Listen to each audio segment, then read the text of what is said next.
Hey guys, Doyle again. Welcome back to another episode of Yu-Gi-Oh! Unboxing, where today we have 8 boxes, starting out with 4 boxes. Episode 1 for Duelist Nexus. I'm really excited for this set. I think there's some very cool new support for legacy strategies, new strategies, a lot of great synchro stuff. May have to try out some of the combo decks, but and tons of other fun surprises as well. Obviously, this is part of the quarter century rarity line of products, so potentially going to be seeing, hopefully going to be seeing some of those as well. So without further ado, let's go ahead and jump right in. Kicking things off, we're on to box number 1. Really excited to see what we can find in this set. I think there's potential for a lot of cool surprises, a lot of interesting stuff. So let's jump in. As always, you know how we do things here. Starting off with 12 packs on the right side. Let's jump right in. Pack number 1. We're going to probably blaze through these because I know all the set list information is up there. Today's actually the first day we have a chance to take a look at these cards. We have Dreaming Reality of Nemlaria Realized. We actually are fortunate to have a very qualified OTS store for our locals here today. On to pack number 2, so we are able to get products, I guess technically before the official, or I guess the standard release date, but thankfully we're able to take a look at these ASAP. Oh, I see we have our ultra rare. It's Arahime, the Manifested Makonko. I'm not actually sure how much stronger the Makonko strategy gets with this new support. I haven't really had a chance to dive into it, but I know I actually have a couple of people at my locals who do play it as kind of a rogue strategy, so I guess they've seen some success with it as well, so there is potentially some merit to it. We'll definitely have to keep an eye out for this strategy in the new metagame. But with that, on to pack number 3.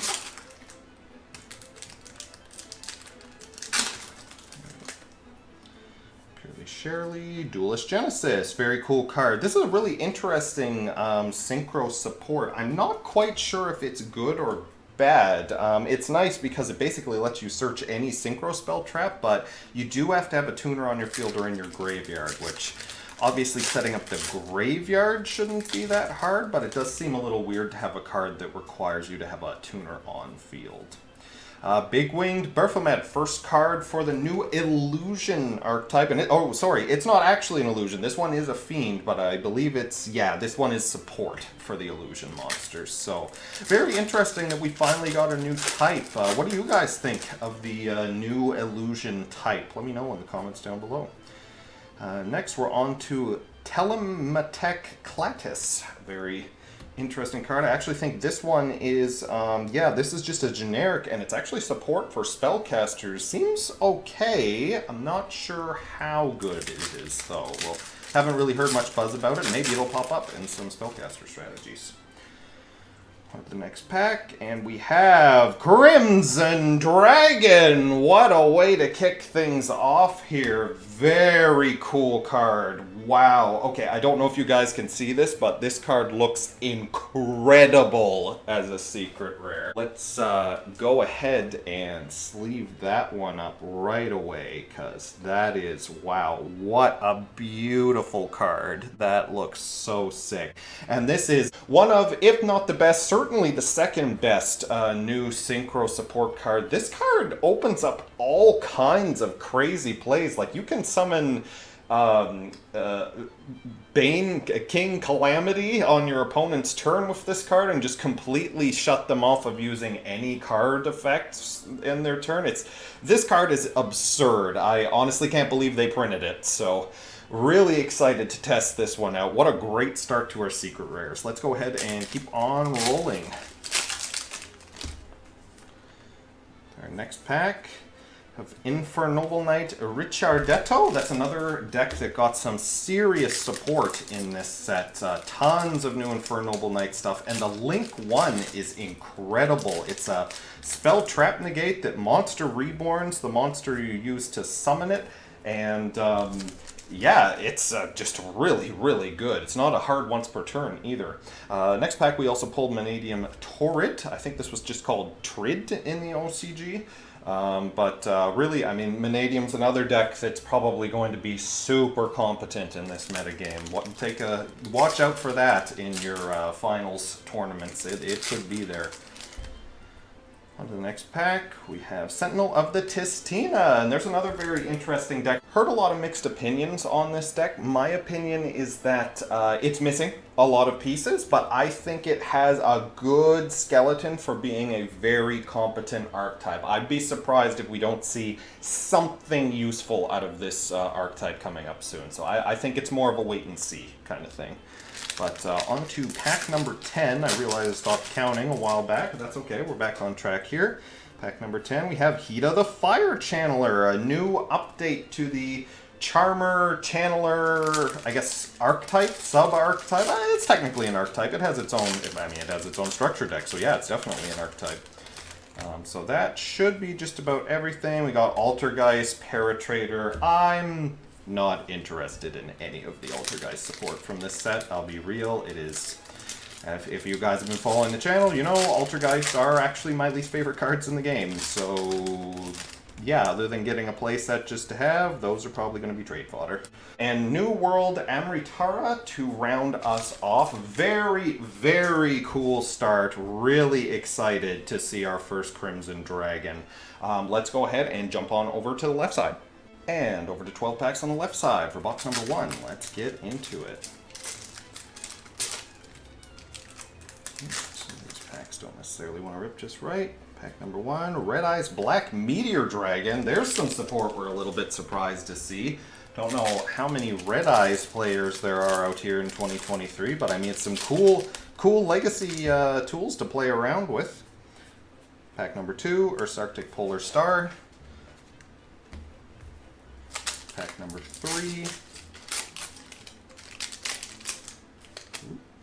We just kind of fell apart in our hands here. We have Infernoble Arms All Mace. Okay, first copy of this one. I think this card's incredible, right? This one's just a...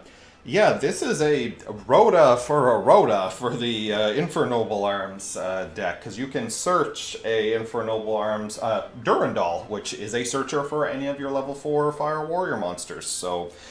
yeah, I mean, this card's incredible. There's nothing else to say about that. You know, very consistent strategy. I'm really interested to see if it puts up any results, because, I mean, if you're running, you know, 12 or even 15 copies of your primary search card, I imagine your deck is exceptionally consistent. On the next pack, Altergeist Maulwisp. Take or leave that. On to the next pack. And we have Chimera Fusion. Okay, very interesting addition here. This is more support for the new Illusion archetype. Definitely could be seeing some of these cards in the future. I know the most interesting thing about them is they actually have a hand rip at end phase. I shouldn't say interesting, most potentially competitively relevant, not necessarily fun, but very interesting addition to any fusion supplement strategy. And over to the next pack. See what we have here. That one kind of burst open there. We have Gazelle, the King of Mythical Claws. Okay, so this is a beast monster. Interesting. So some of the illusion monster support isn't actually the illusion type. I didn't realize it. These are the... I mean, these are the... So these are the retro Gazelle support that some of which crosses over with the illusion archetype. I should be clear on that. So I don't actually know... I think maybe some of the fusions are actually overlapping with the illusion type. Maybe that's where I was thinking of. So let's go ahead and jump into the next pack here.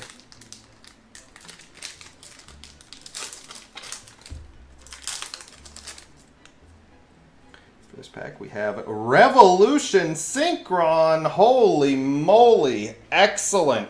Wow, what a box! We got Crimson Dragon and Revolution Synchron in one box. That is incredible.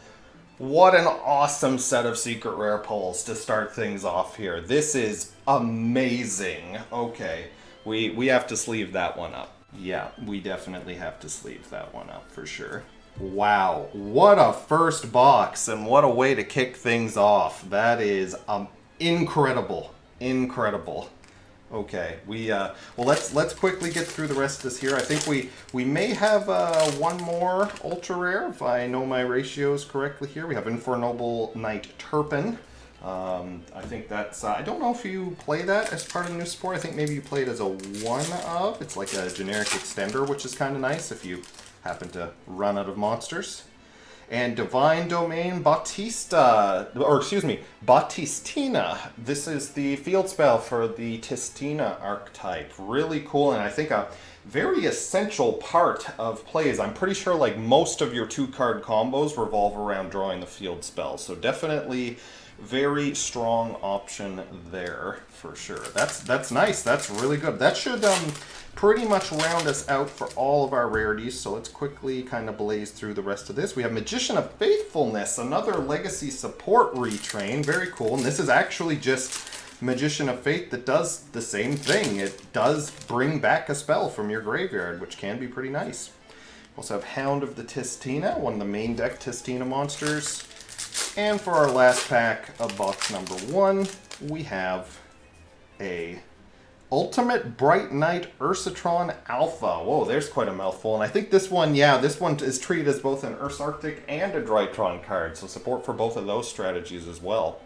Well, this has been awesome, guys. What a way to kick things off. I cannot believe that this is what we're seeing in our first box. I'm super excited now. Let's go ahead and jump on into box number 2. And next, we are over to box number 2. Let's jump right in. Very strong start. Super excited to see what else we have to find here in Duelist Nexus. So let's not waste any time. I'm going to go ahead, as always, and start out with 12 packs. Whoops, we got a little bit misordered there. On the right side, let's go ahead and jump right in, starting with pack number 1.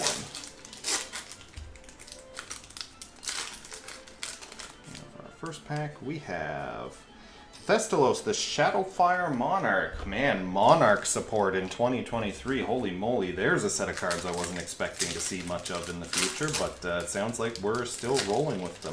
I don't know how good that card is. It's got a different stat line than the others, I think, so I'm not sure. Okay, pack number 2, we have Chimera, the King of Phantom Beasts. This was actually the one I was talking about earlier that can hand rip a card on end phase after being summoned. Really strong effect, and I think if you can weave it into a standard playline and a fusion deck, it's actually kind of worthwhile. It's very strong to get rid of your opponent's resources, so really cool pickup there. Excited to see that one. Let's jump ahead into pack number 3. Poltergeist Paratrader. Pack number 4. Synchro Forceback. This is just generic Synchro support. Pack number 5.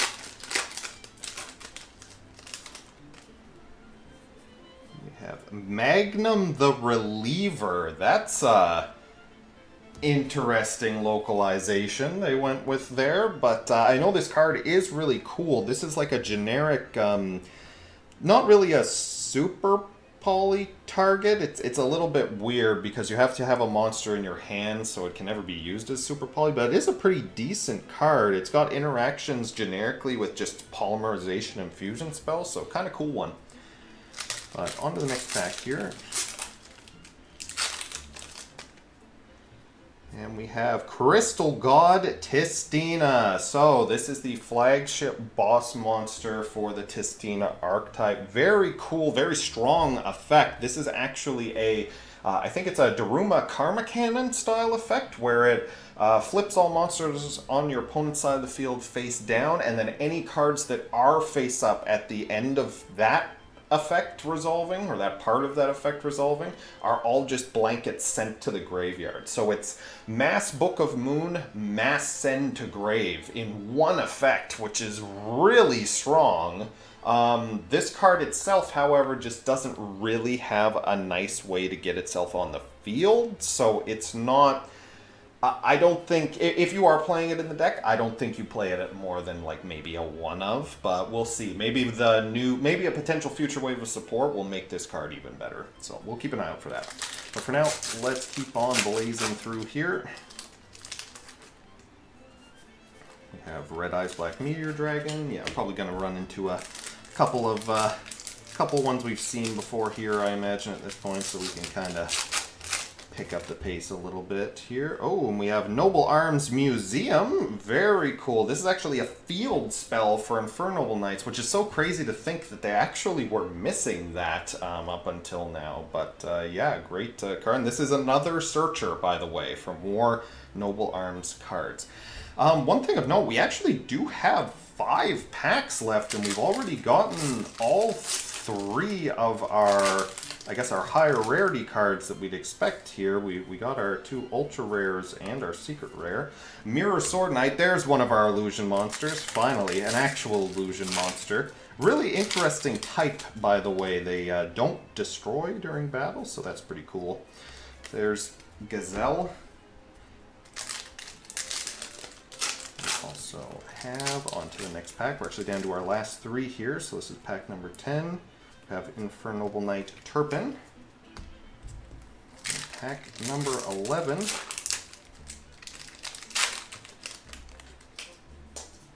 We have Chimera the Illusion Beast. There's the other fusion. Yeah, so this is what I was talking about. So this one actually is an illusion monster that you can make out of the new Gazelle support. So yeah, there's the overlap. I knew it was there somewhere.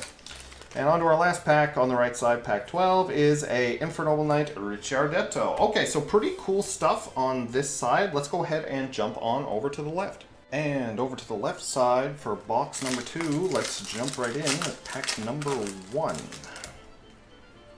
Starting things off, we have a Sentinel of the Tistina.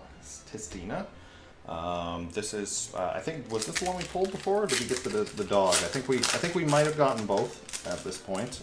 But yeah, so they're pretty easy to find here.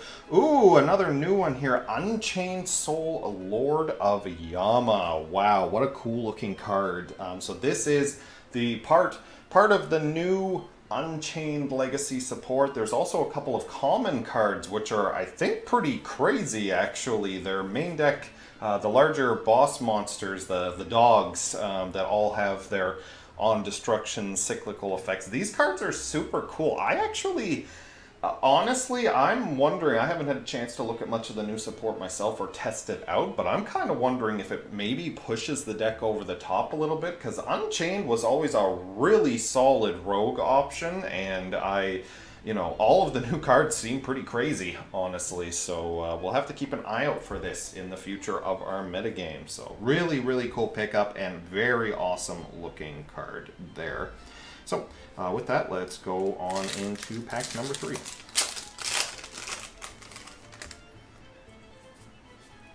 You're finished. Oh, this card was called, I think, Kiriban? Kiriban in the OCG. I didn't realize that was... I'm not 100% that was the direct translation of that.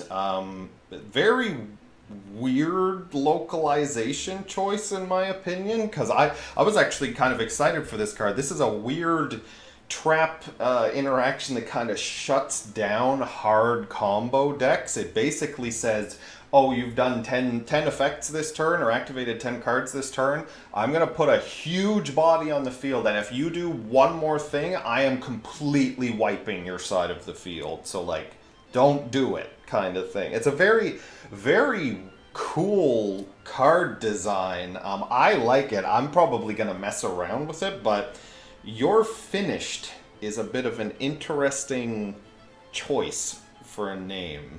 Okay, well, I guess we'll keep an eye out for more of those. Let's go ahead and jump into pack number 4. I have Altergeist Malwisp. Pack number 6. Hound of the Tistina. Okay, there we go. So we did get both of the main deck Tistina cards. Yeah, it seems like it could be a potentially pretty strong strategy. It honestly just needs a few more pieces to really come together, in my opinion. Ooh, slept near the runic main for our secret rare on the left side. I didn't know this card was going to be a secret rare. That's kind of surprising. I don't know that there isn't much else in the way of secret rares for runics, right? Yeah, because they all came out of a side set, so they're all ultra rares. Huh, that's kind of an interesting choice. I wonder if this card's gonna stand out a little bit in the deck. I don't know how much the runic player base likes this. Like, it's a very cool looking card for sure, but might be a little bit weird, right? Having a whole deck of ultra rares and having a extra deck of ultra rares with kind of this one secret monster, but I don't know. Well, what do you guys think? Let me know. Let's go ahead and jump into the next pack here. I am really liking what we've got so far on the left side, though. Very cool cards here. Oh, Banishing Trap Hole. We get new Trap Hole support in 2023. Okay, okay. Interesting. Interesting addition there. Trap Trick players, keep an eye out for this one. What does it do? Opponent summons a monster with 1500 or less attack. Banish that monster face down. Yeah, I mean, what can you say? It's more Trap Hole support. I don't know if you'd play that one. I'm pretty sure there are some other Trap Hole cards that are just way crazier than that, but that's just me. Oh, and we have Heat of the Fire Channeler for our last ultra rare on box 2. Very cool. Okay, so we're doing pretty good on this stuff. I'm liking what I'm seeing so far. Let's quickly jump through the last 3 packs here. We got a Big Wing Baphomet for pack number 10. On to pack number 11. We have a Magician of Faithfulness. Okay, I think we're seeing some of the cards that we saw in the last couple of packs for box 1 here. That's kind of funny. And last pack, pack number 12 for box number 2, is a Vanadium Torrid. Okay, awesome. Pretty cool stuff. Let's go ahead and see what we can find in box number 3. And we are on to box number 3. Let's go ahead and jump right in. Really intrigued by our distribution so far. We had a very, very strong start. Seeing lots of new stuff on our higher rarity pull. So let's see what we can find here. Starting, as always, with 12 packs on the right side. Let's jump into it with pack number 1. First pack, we have Red Eyes Black Meteor Dragon. Second pack.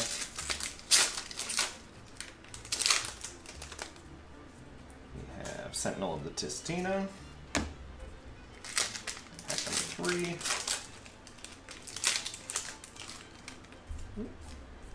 Way there we have Cosmic Quasar Dragon, another Synchro support card.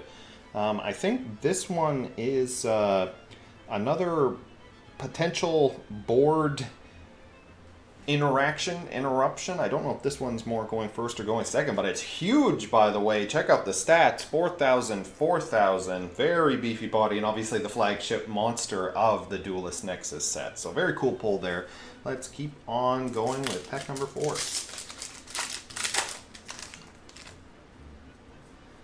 We have Mighty Dino King Rex. That's actually a retrain card too, right? That was one of Rex Raptor's Dino cards. That's funny. The twin-headed Rex, I think. Infernal Knight Ricciardetto. Pack number 6. We have Altergeist Mawwisp. I like Altergeist Clown Pants. I mean, take a look, it really does kind of have clown pants on. Pack number 7 is Sinful Spoils of Subversion Snake Eye. Whoa, that's quite a handle, and obviously also a really sick card. This is actually kind of a precursor, a 1-card technically support card for the new Snake Eye archetype coming out in Age of Overlord. And this card by itself is actually super strong. It's a new, kind of new type of removal, right? It's a spell card that targets a face-up monster on the field and places it face-up in its owner's spell and trap zone as a continuous spell. So you just go, hey, get out of here, and you shove one of your opponent's monsters back to their spell and trap zone. If you're a new player out there, apologies for cards like this confusing you, because you may be wondering how can a monster ever become a spell or trap, and Yeah, well, we have a card that answers that question now. So let's go ahead and sleeve that one up. And we'll keep on moving. I think we're into pack number 8, I believe, at this point.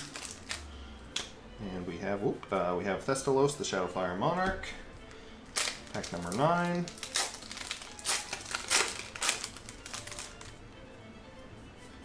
Chimera, the King of Phantom Beasts. Okay, we're very quickly approaching our playset of that guy. I think that should be our last ultra rare for the right side. We'll quickly burn through. Ooh, New World Amritara. Very cool card. This is part of the new Visa Starfrost support cards. It's actually a field spell, which they already have several field spells, so that's kind of interesting. I wonder if they're just trying to make that archetype play really well with Ancient Fairy Dragon and just cycle its field spells. That would be kind of funny. Gazelle, King of the Mythical Claws. And the last pack, see if there's anything crazy going on here in pack number 12. Box number 3 on the right side. It's just a Hound of the Tistina. Very cool. Okay, really awesome pickup there. Very cool looking card. Wow, that's so cool. Let's go ahead and see what we can find on the left side. All right, we've got our 12 packs on the left side for box number 3. Let's go ahead and jump right in. Starting with pack number 1. It is a Ursarctic Polar Star. I didn't realize this card's kind of cool looking, actually. It's a little celestial polar bear in a Gundam outfit. That's kind of cool. Still don't know how good Ursarctic is, though.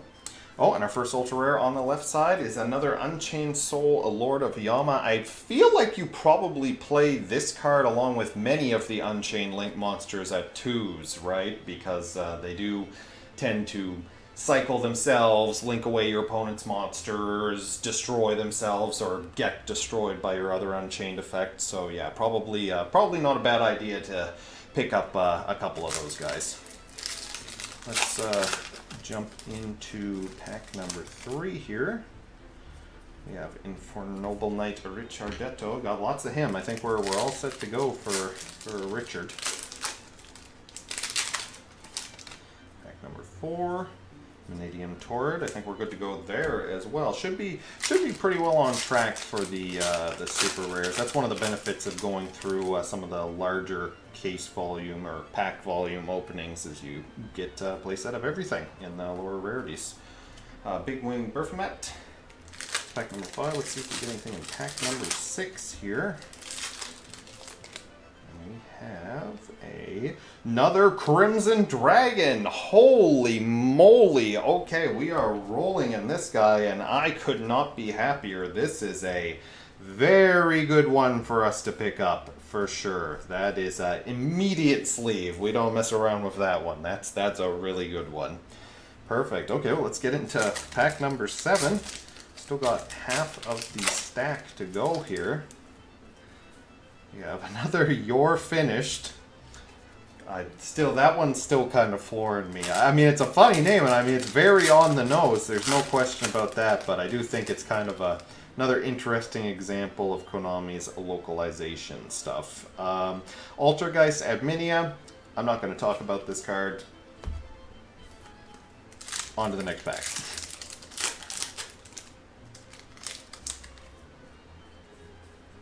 Red Eyes Black Meteor Dragon.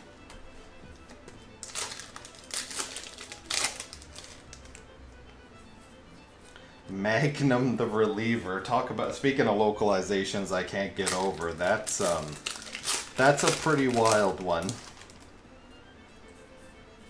Chimera Fusion. And for our last pack, pack number 12 for box number 3, we have a Magician of Faithfulness. Again, turns out that this one's come up as one of the last packs for, I think, all 3 of these boxes. That's kind of funny. But really, really happy to see another Crimson Dragon. That is amazing. Let's hop over to our final box for this episode, box number 4. And we have finally made it to our last box for this episode, box number 4. I won't waste any more time. Let's go ahead and jump right into it. I've been very impressed by what we've been seeing so far with Duelist Nexus. I cannot get over our initial box. That was really something else. And seeing 2 Crimson Dragons already, that's pretty good stuff for where we are at this point in our unboxing. But let's go ahead and jump in to our final 12 packs on the right side for box number 4. Let's get into it. Starting things off, we have a New World Emery Tara. Pack number 2. We have a Dreaming Reality of Nemlaria Realized. I don't remember that one having that complicated of a name in the OCG. I'm pretty sure it was literally just like Nemlaria Cake Hound or something like that. Duelist Genesis. I gotta say, I really do like the way that card looks, and if you do play it as a support card, which you may very well in synchro strategies, I mean, it does seem pretty great. Maybe even just as a one-of card, because I do see it as a hard once per turn, so don't know, we'll have to see. But on to the next pack. We have another Sleipnir, the Runic Mane. Very good pickup. We got our doing pretty great for our new Runic support here. I mean, this card's I don't know if you actually play this one at more than one copy, but I know it is very good as a one-up, so we will keep that in mind for sure. We haven't actually, that was our first high rarity card. Okay, so we still have potentially a couple of ultra rares to find here. Let's see what we see. Oh, there's our first one, another Chimera, the King of Phantom Beasts. That's actually our 3rd copy, so we're all good to go with that one. Have to see if maybe we can dig out the Tier Limits cards and see if we can put something together for that. And there's our 3rd copy of You're Finished. We are finished. Actually, we're not finished quite yet, but we are almost finished, that's for sure. On to the next pack, we have another Ricciardetto. Next pack, we have a Vanadium Torrid. We've got 3 packs left, so we're on the pack number 10 here.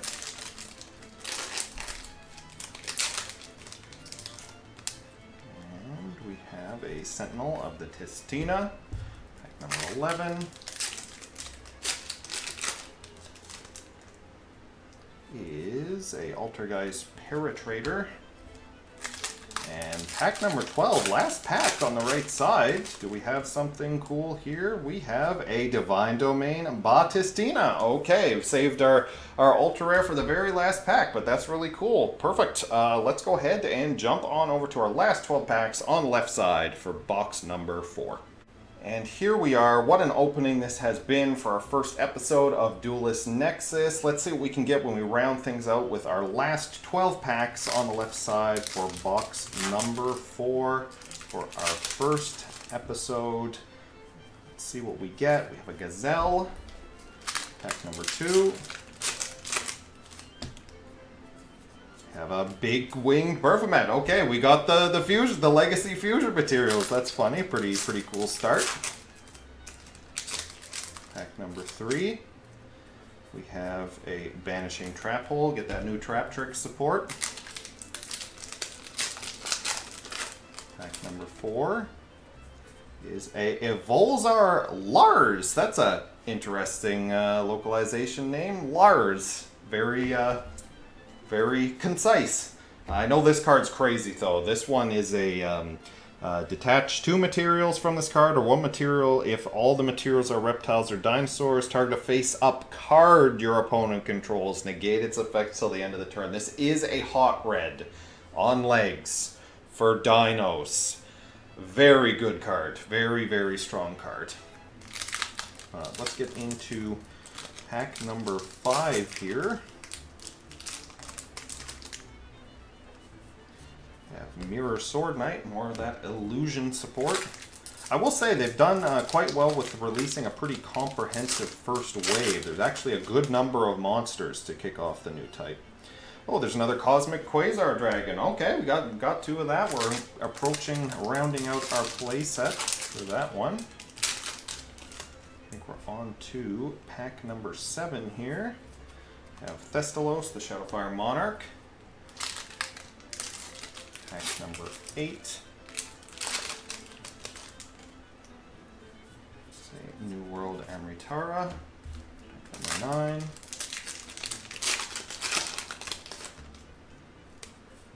Hound of the Tistina. Pack number 10.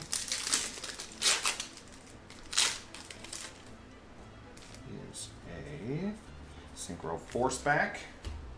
Pack number 11.